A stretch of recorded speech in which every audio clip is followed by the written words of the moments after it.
It's no surprise to say I have a strong fondness for the earlier days of home computer gaming, when it was more about original hits from solo coders and less about tie-ins.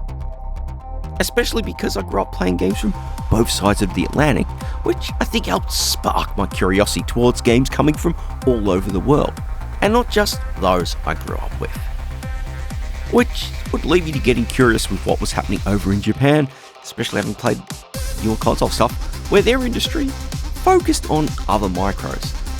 Though some games developed there would come out in the West in some form, many didn't. Thankfully there's some work being done to bridge that gap, specifically Project Egg and its spin-off EGGCONSOLE, which aims to bring some of that catalogue over to the Nintendo Switch. It's not all smooth sailing though, as many of these games require you to have Japanese language experience, which can be a bit of a bother.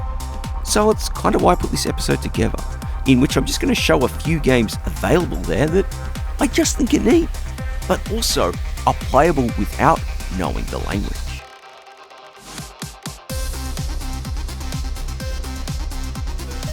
First up is Compile's Guardic, released in 1986 on the MSX. The story is simple. Earth has survived an attack by the Gorf, though coming at great cost. They've been lying in wait, and are now striking back, and it's up to you to stop them. Guardic might look simple, but it's got two main features which make it stand out. Firstly is its setting, as each battle takes place on a large map. Once you clear out an encounter, you'll have to move to your next fight through the maze. And your ultimate objective is not to beat all of these encounters, but simply to work your way through the other side. And I love how this sets things up for every attempt you make. Do you choose to take a path that you've done many times before and try to get a little further on it? Or maybe you go and take some different routes to see if you can find some new encounters that are a bit easier that you might be able to put into plan for future plays. The second part of this is its power system. Before you start an encounter, you'll be prompted to allocate power to three areas: speed, wave, and option. Speed boosts your movement speed, wave increases the power of your shots and their size, and option lets you pick a special ability, shields, the ability to fire through walls, things like that. Each of these costs some of your power, and should you run out, you're going to be stuck at your base speed and wave levels. Thankfully, there are power chips you can collect, which are located on some stages, and it's important to remember which ones these are, so you can plan a route to collect them to ensure you're at max fighting ability. Guardic isn't really going to push the MSX to its limits, but for me the combination of fairly frenetic action, having to map out where you're going and know which way to gives you the best options, and managing your power use really make it stand out, as it tests both your reactions, but also your tactical thinking, which I feel is where action games which are designed for computers kind of stand out from those designed for the arcades or consoles. You've got a bit more thought in how you play out, it's not just pure blasting fun.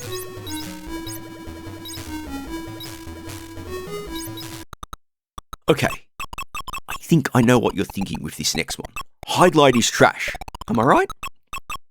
All I can say is that maybe that one version you're all thinking of might just be, but I don't think I'd say the same for TN and Esoft's original PC-88 version. Awkward? I'd probably agree, but bad? Maybe not. It's certainly not the friendliest game to play. And of course it still gives you a bit of a challenge in that way that early 80s action RPGs tend to be. The realm of Fairyland is in the midst of dark times. An important gem has been stolen, leading to the return of Veralis, a being the legends say is one of the strongest out there. You play Jim, I know, who seeks to find this gem and return peace to the land by slaying Veralis. Jim's adventures take him across the land where you'll be doing many of the RPG staples, finding important items, defeating horrible monsters, but also dying. Repeatedly. Combat is where Hydlide comes into its own, thanks to the bump combat system which it kind of pioneered. You can't just bash at the enemies like you would in other action games, but you've got to come at them from the right angle to minimise the damage you'll take. And I'll admit, I think Hydlide is probably the most divisive pick in this video.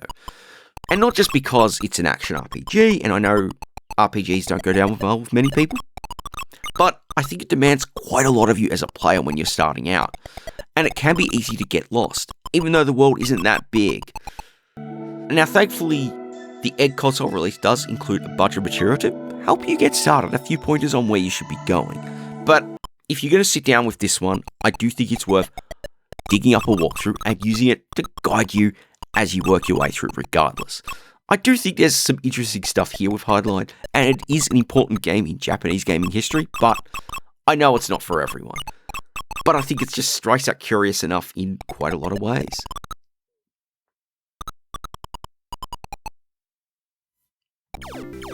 Back to some blasting with Silpheed, Game Arts' 1986, once again for the PC-88. Unlike most of the other games I'm featuring, this one actually saw release in the West, thanks to Sierra Online, who converted it to other machines. So if you happen to play one of those versions, enjoy seeing it in its original form. You take charge of the titular super dogfighter, tasked with destroying Glora, a battleship stolen by space terrorist Zanac. The mission is fought over 20 stages, which take place across a series of environments, ranging from deep space to the surface of worlds and inside enemy starbases. Unlike most shooters, you won't be destroyed in a single hit instantly. Instead, you have a shield which takes a number of hits before breaking. At this point, you can take a few more before going up in flames, with systems failing as you incur damage. Where it really plays differently from other shooters is in the weapons. You can collect power-ups in game, but these will boost your shields or give you other enhancements. Instead, prior to entering a stage, you'll be able to pick which weapons you want to use, and extras are unlocked at every 50,000 points. So learning the tricks to deal as much damage and get as many points as you can is most important to become really effective here. Now Silpheed's most striking detail I think is in the use of 3D objects for the visuals, and managing to do it at a pretty decent speed. Even more impressive for me is the opening intro sequence, which goes for wireframe 3D over solid objects, but it really has a cool sequence watching the Silpheed take off. Silpheed can be a bit of a tough game, but I love the 3D aesthetic and its different weapon systems, which again helps it stand out against other arcade games and stuff on consoles. And once again, I think even if you have played this one in its Western release, I think it's still worth checking out, just to see it in its original form and just see how well and interesting design it is and how it kind of holds up in its own way.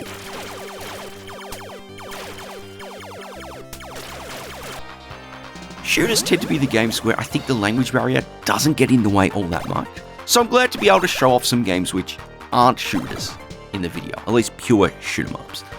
One of these is The Scheme, developed by Onionsoft and published by Bothtech in 1988, once again on the PC-88. The planet Rhea is under a threat by the Hellstones, and as its ruler Mars, it's up to you to take care of the threat and restore peace to the world. Making progress will require him to defeat bosses to open up new areas.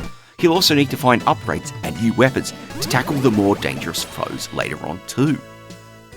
I'm sure you're thinking it, and let's just get out of the way.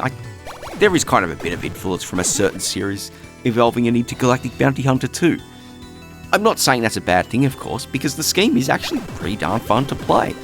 If you're going to try it, I will say that you'll probably want some graph paper so you can map it out, as the lack of variety in the scenery can make things feel repetitive. It shouldn't be a surprise to say that it's a little grindy as well, as your weapon damage upgrades, well most of them anyway, come from points earned by defeating enemies. And that's kind of a common thing with many RPG and RPG adjacent games too. Where the Scheme really stands out though, is with its soundtrack, which is composed by Yuzo Koshiro.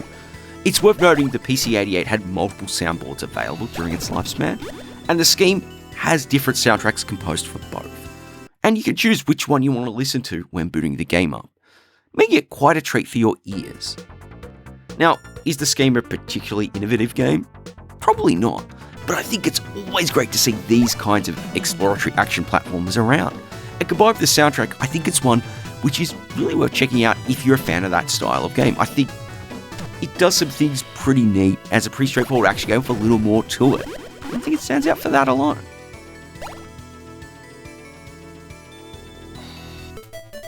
But coming on to the final game in this video, and it's Compile Zanac, published by Pony Canyon for the MSX in 1986. It's worth noting this is specifically the version for the original MSX, rather than Zanac EX, the fancier MSX2 upgrade. As humanity have taken to the stars, the hubris has led to a grave, mechanical threat being unleashed, which is slowly wiping out our colonies. It's down to you and your Zanac fighter to take to the skies and stop them from reaching Earth. Now, Zanac might look like any other vertical scrolling shooter, at least at first glance, but where it really stands out is the automatic level of control system. This is one of those systems that alters the types of waves thrown at you based on how well you're doing in game. So, realistically, it gives you a fresh challenge every time you play because you'll be doing things differently and it will throw different types of enemies at you. And you're going to have to learn the tricks to get through them all. Speaking of weapons though, Zanac is the game I think defines the classic Compile formula. That is, your fighter has two weapons. A primary shot that you'll upgrade through collecting capsules and give better damage output, and a secondary weapon. There are 8 ones that you can have in that slot, and they all have limited uses.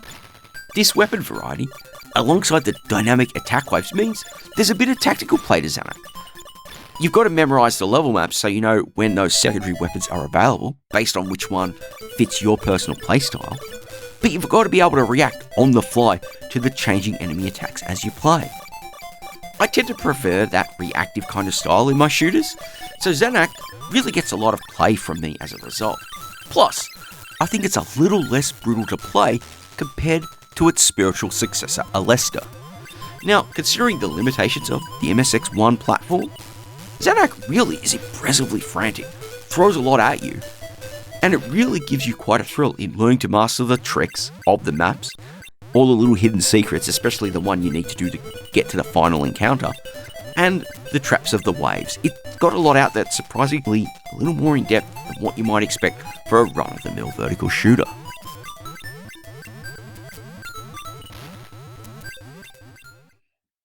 That's just a small sample of the games available on EGGCONSOLE, and those which are pretty decent to play without requiring Japanese language experience.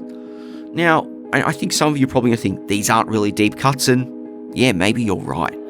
But when exploring things like this, when it's stuff that's new to you that you're not really that familiar with, well, you've got to start somewhere and follow your own sense of, your own sense of curiosity into going beyond that, going deeper in.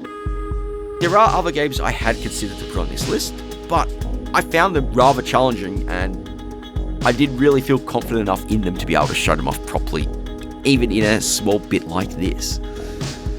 Now, after all, that's really what I enjoy most in making videos, just being able to do a little exploration, show things that I just think are neat. And I hope you're inspired to check them out as well. Thankfully, EGGCONSOLE releases are pretty cheap. They're like $9 Australian, so factor that on your local eShop equivalent. So hopefully you can grab one or two, try them out without really breaking the bank. And if you found something you to enjoy, why not let me know down below? Even better, if you've got a favourite indie EGGCONSOLE collection that is friendly too, why not let me know as well? I'm certainly up for trying to play some more experiences too. But with all of that though, not much else for me to say than to just thank you all for watching.